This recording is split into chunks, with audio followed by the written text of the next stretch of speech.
오늘 창세기 35장 1절 이하의 말씀을 통해서 베델로 올라가는 신앙이라는 제목으로 우리가 은혜를 나누는 시간이 되기를 원합니다.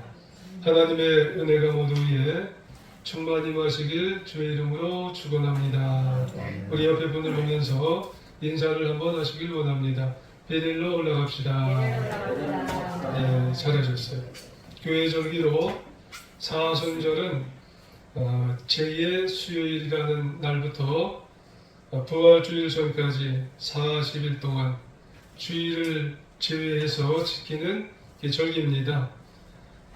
이 제라고 하는 것은 회개를 상징하는 그런 의미로 사순절의 이제 기본 절기가 뭐냐면은 정신이 뭐냐면 회개입니다. 그래서 이제 우리가 40일 동안 어떤 마음을 가지고 살아가셔야 되냐면 우리가 지난 한 해 동안 또는 우리가 신앙생활을 하면서 내가 뭘 회개할 것이 있는가, 예수님의 십자가 앞에서 어떤 회개의 마음이 내 속에 있느냐, 이걸 항상 생각하는 그런 사순절기가 되어야 한다는 말씀입니다. 그런 의미에서 사순절은 신앙을 회복하는 절기, 회개와 경건, 이 마음을 가지고 우리가 더욱 힘쓰는 기간이 되셔야 하는 것입니다. 그러므로 우리는 자신의 삶과 생활이죠. 그리고 신앙과 믿음, 이 모습 안에서 우리가 나의 정말 그리스도인으로서, 성도로서 다시 한번 되돌아볼 수 있는 그런 절기로 우리가 삼아야 하는 것입니다. 특별히 자신의 신앙이 안이하지는 않았는지 또 나태하지는 않았는지 더욱 영적으로 각성하고 경건을 훈련하는, 그래서 하나님을 기쁘시게 하는 귀한 절기가 되어야 할 줄 믿습니다. 은혜를 우리가 세우기 위해서 질문을 한 가지 드리면은, 여러분은 성경 66권 중에 좋아하는 성경 인물이 있다면은 누구를 좋아하시나요? 여러 인물이 있으시겠습니다만은 아브라함을 좋아하는 분이 계실 거고, 또 다윗, 요셉, 또 여자분 같은 경우는 한나, 아니면 에스더, 이런 분들을 좋아하실 분이 계실 것입니다. 아마도 오늘 본문에 나온 야곱 좋아하시는 분은 그렇게 많지 않으실 거예요. 하지만 잘 생각해 보면은 야곱이 상당히 우리와 멀지 않게 가까운 분이에요. 야곱이 참 많이 닮았어요. 야곱은 사실 신앙이 후에도 말씀을 또 드릴 기회가 있을는지 모르지만 신앙이 참 기복이 많아요. 우리와 너무 인격적으로 닮은 분이, 품성적으로 닮은 분이 야곱이 아닌가, 그렇게 생각이 들어요. 그래서 오늘 우리는 이 야곱에 대해서 생각해 보면서 우리가 이 사순절 기간 동안에 은혜를 나눠볼 수 있는, 재점검해 볼 수 있는 그런 시간이 되기를 바랍니다.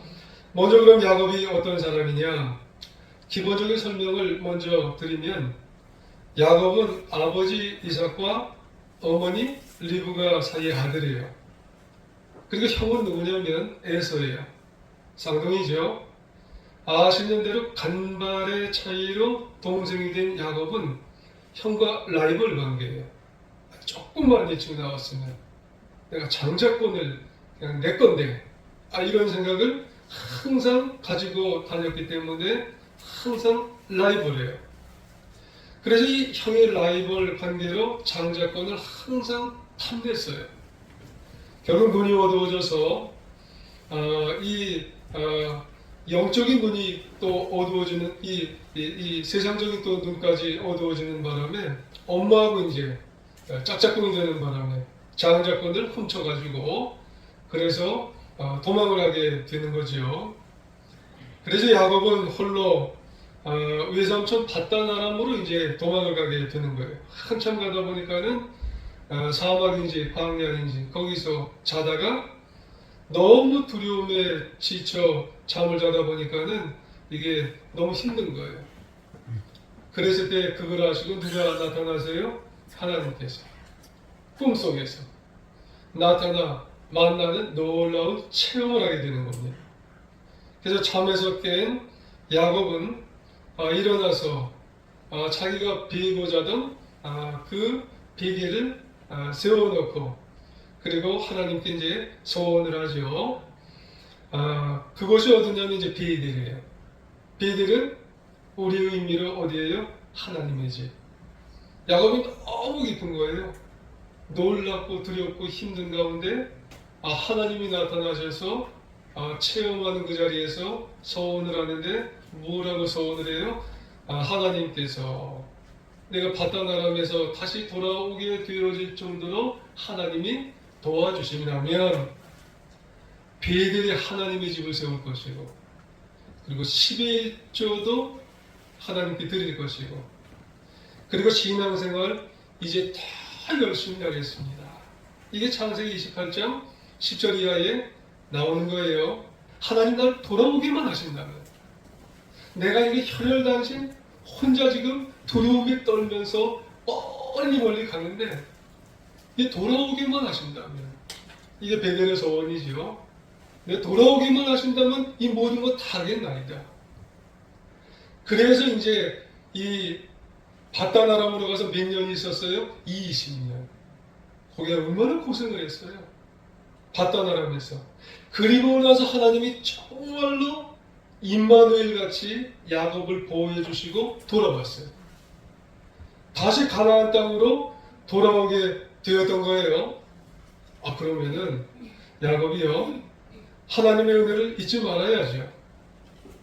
베델에서 만난 하나님의 체험을 이제 잊지 말아야 되는 거예요. 이제 가나안으로 돌아와서 하나님께 그 모든 소원 드린 걸 그대로 해야 되는 거예요. 그대로 해야 돼요. 하지만 야곱 한번 보세요. 야곱은 하나님의 은혜를 다 잊어버렸어요. 베델의 소원 다 지키지 않았어요. 야곱은요, 이제 형 에서에게 죽을까봐 겁내서 야복 가까이서 씨름하고 난 다음에 그제서 돌아왔었어야 돼요. 그때서도. 근데 어떻게 했냐면은 그걸 이기고 난 다음에 이기고 해주신 하나님조차도 바라보지 않고요. 어디로 도망갔어요? 맞아요. 세겜으로. 잘하셨어요. 세겜이 또 멋있어 보이는 거예요. 세겜으로 가서 10년이나 거기 있었어요. 10년. 하나님이 없는 이방 땅 세겜으로 또 지 생각대로 거기로 그냥 도망가 버린 거예요. 그런데 여러분 여기에는 큰 의미가 있어요. 이렇게 야곱이 세겜에 가서 안주하는 데는 아주 정말 엄청난 의미가 있는데 단순히 지리적으로 가나안으로 가지 않고 세겜으로 갔다는 것은 영적인 의미가 있습니다. 한마디로 야곱이 세상 욕심, 세상 욕망에 빠져서 멀리 하나님의 꿈을 떠났다는 의미예요. 단순히 가나안으로 안 가고 세겜으로 갔다는 것은 지리적으로 갔다는 것이 아니라 하나님께 가지 않고 하나님의 품을 떠나갔다는 그런 의미인 겁니다. 그렇습니다. 본래 야곱은 바단 아람에서 올 때도 부자예요. 외삼촌 댁에서 올 때도 부자입니다. 한때, 두때, 세때를 거느릴 정도로 엄청난 부자예요. 그리고 세겜에 가서도 더 부자가 되었어요. 여러분 참 부자예요. 여러분 이렇게 될 정도로 누가 보호해 주신 거예요? 누가 살펴주신 거예요? 하나님이 살펴주셨어요. 여러분 그러면은 지켜야 돼요. 하나님의 약속을 지켜야 되고요. 하나님의 은혜를 알아야 되는 거예요. 근데 야곱은 가면 갈수록 떠나는 거예요. 세상 욕심, 세상 욕망에 사로잡히다 보니까 그 야곱은 눈이 어두워져서요. 하나님의 은혜가 안 보여요. 받은 베델의 은혜를 잊어버리고 말고 산다는 그런 말씀이에요. 여러분 사자성어 중에 이런 말이 있어요. 여측이심이라는 그런 말이 있어요. 여측이심이 뭔 줄 아세요? 긴급한 일이 있으면 안달먹다라는 거예요. 근데 그 일이 해결이 되면 병심하는 거예요. 화장실 들어갈 때 다르고 나올 때 다르다는 그런 말씀이에요. 신앙적으로 고난의 때는 하나님께 가서 하나님 이것만 해결해 주시오. 뭐든지 하나님 시키는 대로 하나님께서 원하는 대로 하나님 사명 주시는 대로 다 감당하겠나이다. 그리고 나서 하나님 은혜 주셨어요. 그리고 난 다음에는요, 언제 그랬냐는 듯이 하나님을 멀리 떠나서 입을 싹 씻는 그런 성도요 그리스도인이요 자녀가 되는 것. 지금 야곱이 그렇다는 거예요. 그렇습니다. 이 모습이 이 야곱이에요. 뿐만 아니라 많은 사람들, 많은 하나님의 자녀라고 하는 사람들 속에서도요 문제예요. 어려울 때는 그냥 울며 불며 그냥 주일 오후 주여 새벽에 나와서도 주여 하나님밖에 없나이다. 하나님밖에 없나이다. 그렇게 놓고 나서요 하나님이 해결을 해주시고 나니까는 하나님은 언제 은혜를 주셨다는 거예요. 하나님이 언제 해결해 주셨다는 듯 하나님 자리에서 멀리 떠나게 된 사람들이 많다는 거예요. 여러분, 이와 같을 때 하나님께서는 야곱을 그냥 내버려 두실까요? 여러분, 불행인지 다행인지 여러분, 하나님께서는 야곱을 깨닫게 해주셨어요. 할렐루야. 여러분, 안 깨달으면 죽어요. 여러분, 죽습니다. 여러분, 어떻게 그럼 깨닫게 해주실까요? 말씀으로 안 되니까. 여러분, 고난을 통해서 깨닫게 해주시더라는 거예요. 여러분, 이런 고난을 뭐라는 고난이라고 해요? 징계적 고난이라고 하는 거예요. 하나님 고난이 여러 개 있어요. 징계적 고난이나 섭리적 고난이 있는데 여러분, 징계적 고난을 내려주세요. 이건 징계적 고난을 안 받아도 되는데 못 깨달으니까 이 귀뚱으로도 그냥 안 듣는 사람들이 있으니까 하나님은 징계적 고난을 사랑하는 야곱에게 주시더라는 거예요. 그리고 하나님께 다시 돌아올 수 있도록 만드신다는 말씀이에요. 그렇다면 지금 야곱은 어디 있어요? 세겜에 있어요. 그 풍족한 세겜에서 지금 그냥 어찌 보면 우리 표현은 떵떵거리고 살고 있을 수도 있다는 거예요. 근데 하나님은 그게 아니야. 너 거기서 그러면 안 돼. 왜 가나안 땅으로 가야 되는데 왜 거기서 그래? 그러는 거예요.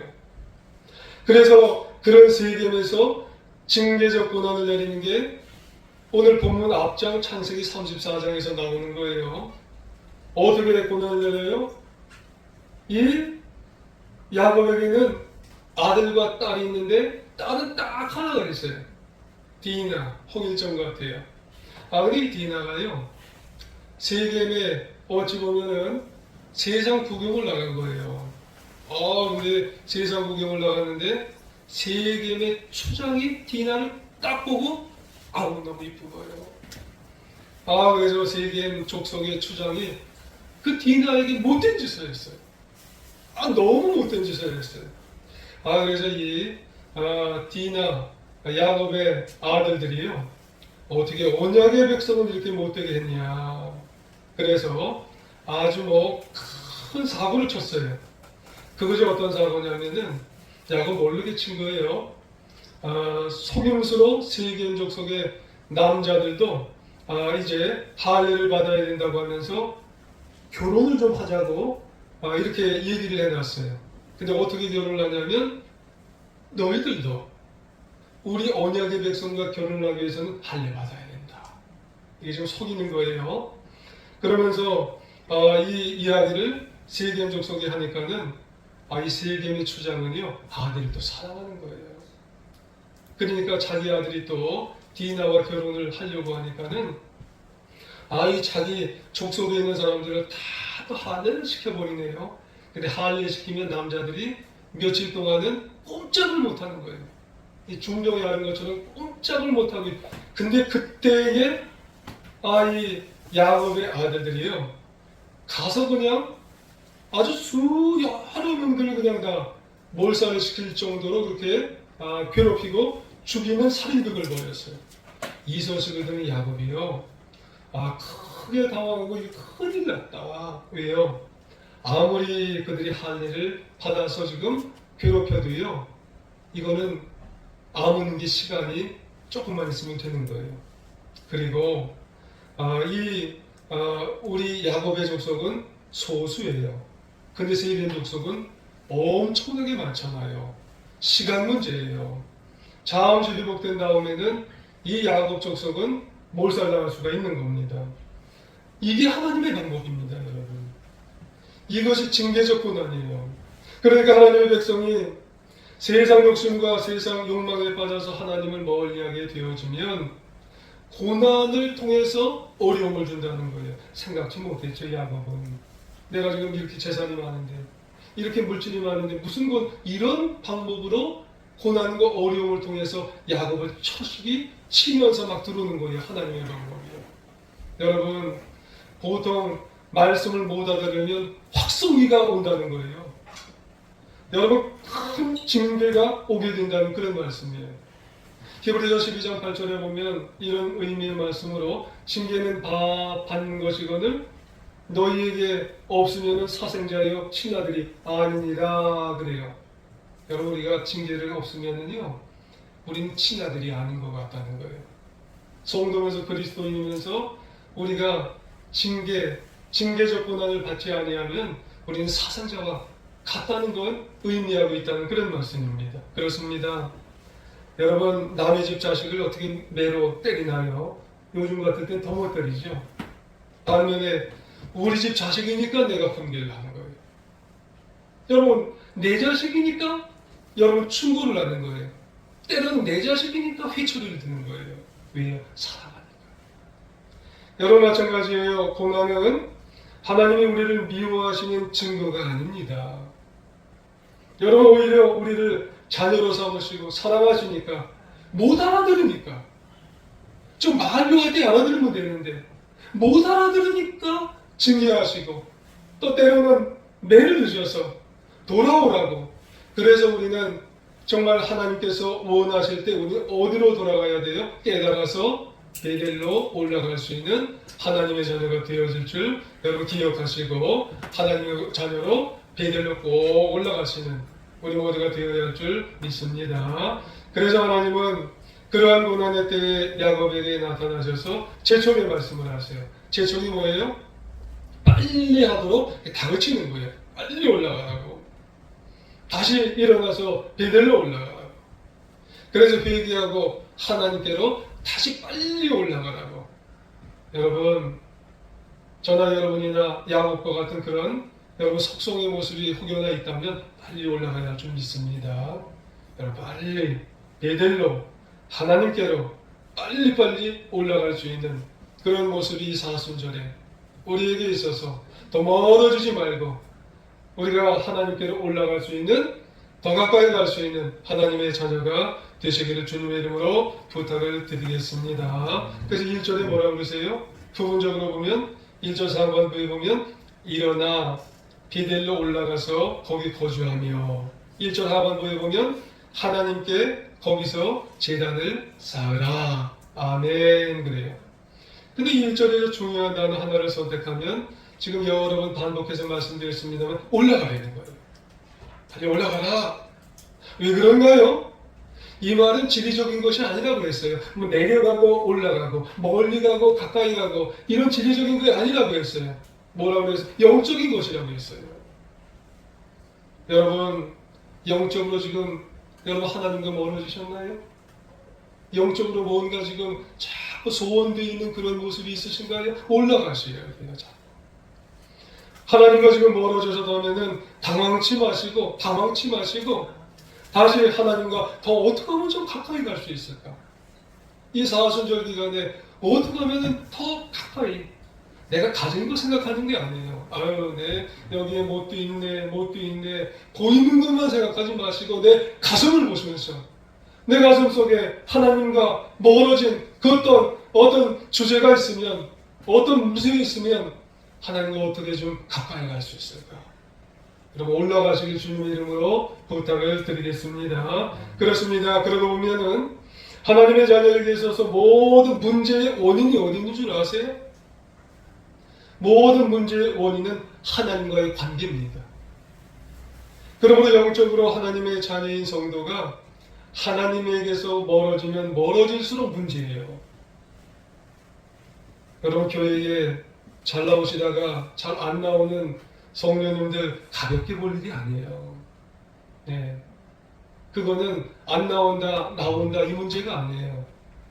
여러분 하나님과 멀어졌다, 가까워졌다 이 문제입니다. 여러분 우리가 하나님과의 관계, 이 하나님의 자녀가 에게 있어서 정답은 뭐냐면 어떻게 하면 하나님과 가까이 갈까? 어떻게 하면 하나님과 내가 조금이라도 가까이 갈까? 이게 올라가는 거예요. 자꾸 올라가는 거예요. 우리 사랑하는 성도님들 하나님과 어떻게 하면 가까이 갈 수 있는 이런 모습이 내 마음속에, 내 삶 속에, 내 인생 속에 있기를 소원하며 살아갈 수 있는 하나님의 자녀가 되시기를 주님의 이름으로 부탁을 드리겠습니다. 그런데요, 다행히도 야곱은 어땠는 줄 아세요? 말씀을 금세 알아들어요. 그래도 정말 이 하나님께서 이런 말씀을 하고 또 때로는 징계적 고난을 내리니까 금세 알아들어서 순종을 했어요. 2절 3절을 보니까 부분적으로 말씀을 드리면 뭐라고 말씀하냐면 2절 하반부에 보면 너희 중에 있는 이방 신상을 버리고 자신을 정결하게 하고 너희들의 의복을 받고 입으라 그래요. 그리고 3절 4반부에 보니까 일어나 베델로 올라가자 이렇게 말씀을 해요. 아주 구체적으로 지금 자기만이 아니라 집안 식구들에게 얘기하는 거예요. 지금 너희 중에 이방 신상이 있으면 빨리 버려.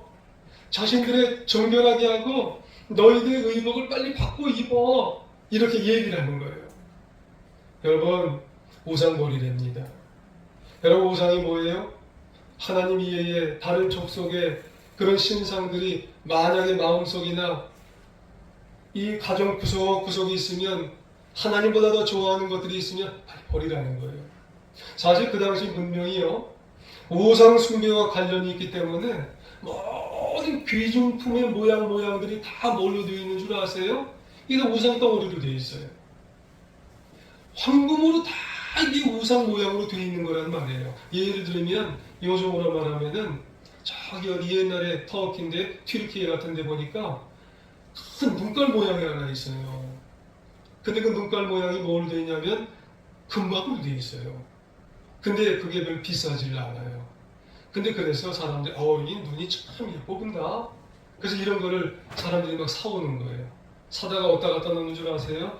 화장품 경대에 갖다 놓고 TV 위에도 갖다 놓고 또 어떤 사람은 베트남에 갔다가 또 동남아시아에 갔다가 두꺼비를 조그마한 건데 두꺼비가 뭐로 되어 있는 줄 알아요? 금덩이에요. 근데 거기가 또 싸요. 이 금덩어리를 어디다 갖다 놔요? 역시 TV 위에다 갖다 놓고 가장 잘 보이는 데 갖다 놓는 거예요. 인간적 욕망이죠. 욕심이죠. 예뻐 보이니까. 근데 그게 우상이란 말이에요. 이게 다 우상이에요. 이 우상들이 그 당시에는 더 이 야곱이 부자니까 이런 거 뭐 하나 사다 놓으면 뭐 괜찮게. 근데 그 우상 속에 잡신의 영들이 다 있다는 거예요. 이런 거 다 제거해버리라 라고 하는 말씀이에요. 그리고 정결하게 하고 옷을 갈아입으라. 영적으로 육적으로 더러운 것을 청산하고 성결을 유지하라 는 말씀이에요. 그러니까 하나님은 거룩하신 분으로서 영적으로 육적으로 성결하게 하는 그 사람 그 가정에게 기뻐하신다는 거예요. 왜 안 돼? 왜 영이 머릿속에 지금 막 복잡한데 될 일이 있겠어요? 여러분 이런 모습 안에 균열이 일어나는 거예요. 여러분 자꾸 하나님을 최고로 섬겨야 되는데 이런 게 자꾸 들어오니까 균열이 생기는 거예요. 영적인 균열이 생겨서 하나님과 동행하기 어렵고 복된 인생을 살기가 어렵게 된다는 말씀이에요. 그래서 더 방황하지 말고 하나님과 더 가까이 가고 영적으로 하나님과 올라가서 베델로 올라가라. 이거를 지금 누가 하는 거예요? 빨리 알아들었어요. 금세 알아들어서 자기뿐만 아니라 가정에도 그런 것이 있으면 다 균열을 제거할 수 있도록 누가 얘기했어요? 야곱이 베델로 올라가자 이 말씀을 하는 거예요. 1994년 10월 21일 우리나라 한강에서 아주 튼튼한 교량이 있었어요. 근데 아침에 가다 보니까 8시인가 9시쯤에 이 교량이 무너져서요. 수십 명이 죽는 사건이 발생했어요. 성수대교죠. 왜 그런 줄 아세요? 도시시공과 관리서울인데 한마디로 말씀드리면 균열이에요. 균열이 조금씩 발생하다 보니까 어느 날 이 성수대교가 얼음 하고 무너졌단 말이에요. 여러분 신앙도 마찬가지입니다. 알게 모르게 하나님과의 균열. 여러분 모든 건 신앙인은요. 그리스도인은 한 번이 아니에요. 균열. 인생이란 건물도 균열. 겉으로는 신앙의 연조가 좋아요. 직분도 참 좋습니다. 이러저러한 신앙의 경력이 그분이 얼마나 좋아요. 근데 처음에 균열. 그러므로 우리는 항상 영적으로 나에게 어떤 균열이 없나? 누구와요? 하나님. 그러므로 하나님과 멀어지지 않도록 항상 우리는 조심해야 된다는 거예요. 베델과 나와의 신앙 온도는 어떤가? 우리 되돌아보셔야 된다는 겁니다. 요한계시록 2장에 보면 소아시아의 에베소 교회가 나와요. 제법 아주 훌륭한 교회입니다. 그런데 어느 순간부터 영적으로 해이해지고 하나님과 멀어졌어요. 그때 주님께서 에베소 교회에 어떤 점을 통렬하게 지적을 하시면서 계시록 2장 5절에 이런 말씀을 하세요. 어디서 떨어졌는지를 생각하고 회개하여서 처음 사랑을 가지라, 행위를 가지라 그랬어요. 과연 난 어디서부터 떨어졌나? 어디서부터 나는 균열이 일어났나? 여러분 시편 34편 18절에 보면 이런 말씀을 해요. 여호와는 마음이 상한 자를 가까이 하시고 충심으로 통회하는 자를 구원하시느니라 그래요. 여러분 사순절에 내가 균열이 일어난 어떤 점을 찾으면 하나님 앞에 십자가 앞에 나가서 여러분 우리가 상한 마음을 가지고 충심으로 통회하는 심정이 우리에게 있어야 할 때인 줄 여러분 기억하시기를 원합니다. 예수님의 보혈이 예수님의 그 십자가의 피가 우리를 깨끗하게 하셔서 하나님께로 우리를 더 나가게 하실 줄 믿습니다. 여러분 우리가 살면서 이러저러한 문제를 만나지만 영적으로 보면 단순한 거예요. 생사를 주관하시는 하나님께서 하나님과 멀어지면 망하는 거예요. 여러분 하나님과 가까워지면 흥하는 겁니다. 그렇기 때문에 우리가 신앙인인 이상 난 지금 하나님과 가까워졌나? 하나님과 멀어졌나? 여러분 그거를 생각하시고 영이 잘돼 범사가 잘되게 할 수 있는 이 사순절 기간이 되어야 할 줄 믿습니다. 여러분 올라가야 할 줄 믿습니다. 목사라도 여러분 다른 방법 없어요. 우리 성도님들도 다른 방법 없어요. 여러분 올라가야 합니다. 하나님께로 여러분 베델로 올라가시는 우리 사랑하는 성도님들이 되시기를 부탁을 드리겠습니다. 그렇습니다. 우리는 의심할 여지 없이 다 베델로 올라가면 회복 위에 회복이 있는 것이고 여러분 은혜 위에 은혜를 누리는 그런 놀라운 역사가 우리에게 있어지는 줄 기억하시기를 원합니다. 그러므로 오늘 본문에서 우리 놓치지 말아야 할 한 가지가 또 있으면은 항상 베델입니다. 항상 하나님의 품 안에 우리가 거하여서 오늘 본문은 아니지만 9절, 10절, 11절은 같이 읽어보겠습니다. 9절, 10절, 11절 본문이 아니어서 읽어보는데 시작. 야곱이 바단 아람에서 돌아오매 하나님이 다시 야곱에게 나타나서 그에게 복을 주시고 하나님이 그에게 이르시되 내 이름이 야곱이지만은 내 이름을 다시는 야곱이라 부르지 않겠고 이스라엘이 내 이름이라 하시고 그가 그의 이름을 이스라엘이라 부르고 하나님이 그에게 이르시되 나는 전능한 하나님이라 생육하고 번성하라 한 백성과 백성들의 총회가 내게서 나오고 왕들이 내 위에서 나오리라. 아멘. 이제 하나님 부모 하나도 다시 야곱에 올라갔어요. 이제 다시 올라왔어요. 그리고 난 다음에 야곱이 내려갔을까? 이제 안 내려가요. 다시 올라오면 내려가지 말아야겠죠. 근데 야곱은 안 내려가요. 그래서 하나님께서 그에게 뭐라고 말씀하시냐면은 9절에서 다시 야곱에게 나타나서 그에게 뭘 줬어요? 복을 주셨어요. 할렐루야. 복을 주셨는데 어떤 복을 주시게 되어지냐면은 야곱의 이름이 이제 변경이 되는데 야곱이 아니라 이스라엘.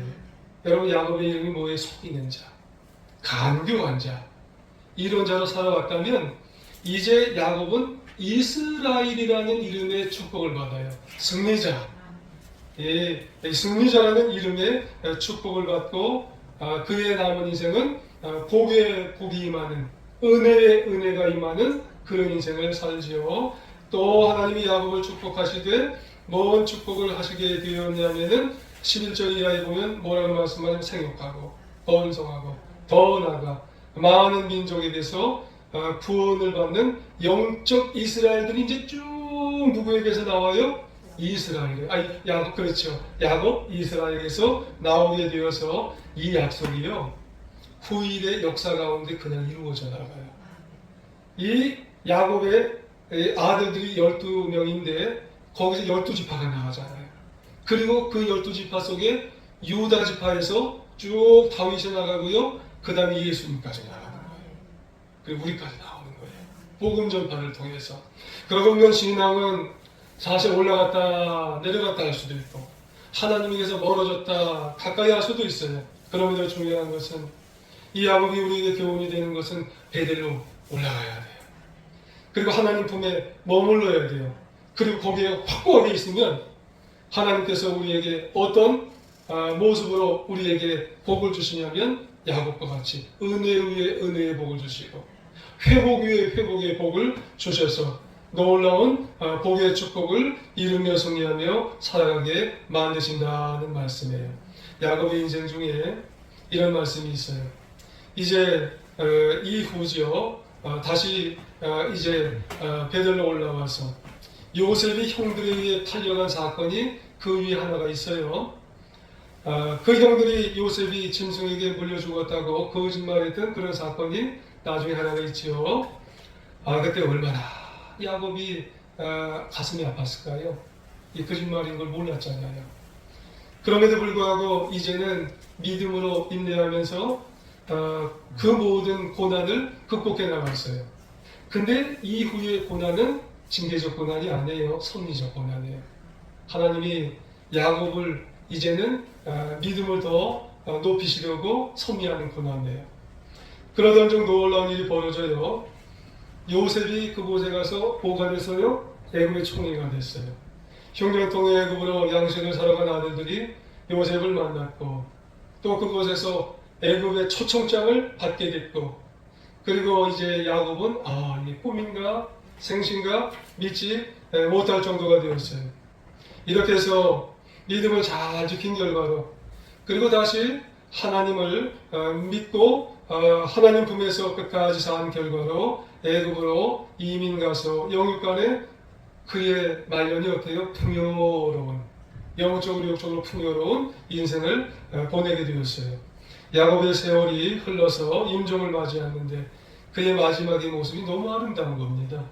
12 아들들을 하나하나 앞으로 불러서 축복해 주시고 그리고 특별히 요셉의 2 아들들은 배로 축복해 주시는 거예요. 보네스와 에브라임을 배로 축복해 주시고 그리고 하늘나라로 이제 소천을 하게 되어지는데 그야말로 아름다운 인생의 마무리가 되죠. 여기서 우리는 이제 이 야곱을 보면서 중요한 인생의 신앙의 원리를 배울 수가 있는데 혹시 여러분 인생을 살면서 한때 하나님으로부터 멀어질 때가 있으시더라도 저도 그래요. 여러분도 혹시 인생을 살면서 멀어질 때도 있잖아요. 그럴 때 있으시더라도 회개해야 되는 거예요. 회개하시고 어디로 가셔야 돼요? 베델로 올라가시길 부탁을 드리겠습니다. 그럼 하나님은 받아주세요. 그리고 우리를 부흥케 하세요. 그리고 또 부흥에 부흥을 하시고 은혜 위에 은혜를 누리게 하셔서 놀라운 주님의 역사를 우리가 살게 하신다는 사실을 우리가 기억하시고 우리가 여러분 지금 오늘 이 시간에 요즘 여러분 어떻게 사시나요? 혹시 베델에서 멀어지셨나요? 염려하지 마세요. 자꾸 베델로 가까이 가시고 올라가시고 주님을 만나셔서 주 하나님을 다시 한번 가까이 하셔 베델로 놀라운 은혜를 체험해 나가는 하나님의 자녀가 되시기를 주님의 이름으로 부탁을 드리겠습니다. 오늘 로펌 대표 변호사가 있어요. 그는 시골 출신으로 초등학교 때 초등학교만 겨우 졸업했어요. 중학교 다닐 형편이 못돼요. 서울에 가면 뭐라도 될 줄 알았어요. 근데 서울에 가니까 더 고생하는 거예요. 그래서 영안에서 도시락 배달하고 노숙하면서 연탄재를 끌어안고 밤에 그거라도 좀 안고 자다가 그냥 또 이제 연탄재 일산화탄소에 걸리고 양복 보호조 생활을 하면서 안 해본 게 없는 사람이 이 사람이었어요. 동대문 시장에 가서 점원으로 일하다가 공부를 너무 하고 싶은 거예요. 검정고시 학원에 갔어요. 중고등학교 학력 검정고시로 대학생을 되었는데 장학생이 됐어요. 감사하게도 미션 대학에 갔는데 신앙이 들어와서 하나님을 이제 믿게 되고 소명을 받게 되었는데 소명받고 난 다음 사법고시에 도전을 해서 몇 번을 낙방했는데 공익변호사로 합격해서 변호사가 됐어요. 나중에요. 이분이 이것이 변화하지 않으려고 나는 공익변호사로 열심히 주님을 위해서 사명 감당하려고 그가 이런 간증을 했어요. 하나님, 난 초심이 변화되지 않으랍니다. 하면서 그분 나름대로 순례 코스가 있었답니다. 1번은 서울역을 어려울 때마다 이 초심이 변화될 때마다 서울역을 걸었답니다. 2번은 검정고시를 결심했던 동대문을 그 길을 걸었대요. 3번은 사법고시를 결단했던 그 대학 책풀 그 자리에 가서 앉아서 하나님 앞에 기도를 드리게 되었는데 그럴 때마다 내가 하나님과 멀어질 때 내가 베델에서 멀어질 때마다 자꾸 베델로 올라가게 만드시더라는 그런 겁니다. 우리도 마찬가지입니다. 신앙이라는 게 항상 어떻게 충만한가요? 신앙이라는 게 자꾸 다운이 되고 멀어지고 베델로 멀어질 때마다 여러분 나를 자꾸 올리시는 하나님이 나를 자꾸 초심을 갖게 하는 그 자리가 있어요. 그럴 때마다 그 자리를 한번 가보세요. 하나님은 나를 그 자리를 올리신다는 거예요. 야곱도 그랬고 이분도 그랬고 이제는 내 차례예요. 그 자리에 가서 신앙의 기복이 있을 때마다 내가 자꾸 신앙을 올리셔서 베델로 올라가셔서 여러분 남은 인생 베델의 은혜와 은혜의 은혜 놀라운 축복을 우리가 받아 누려서 세겜에만 있지 마시고 이번 사순절 다 일어나셔서 베델에 올라가 하나님이 주시는 놀라운 은혜와 축복을 누려 인생을 승리하는 우리 사랑하는 성도님들 다 되시기를 간절히 주님의 은혜로 축복하며 우리가 인생을 사시기는 우리 성도님들 되시기를 다시 한번 부탁드리며 축복합니다. 우리 한번 기도 한번 하겠습니다.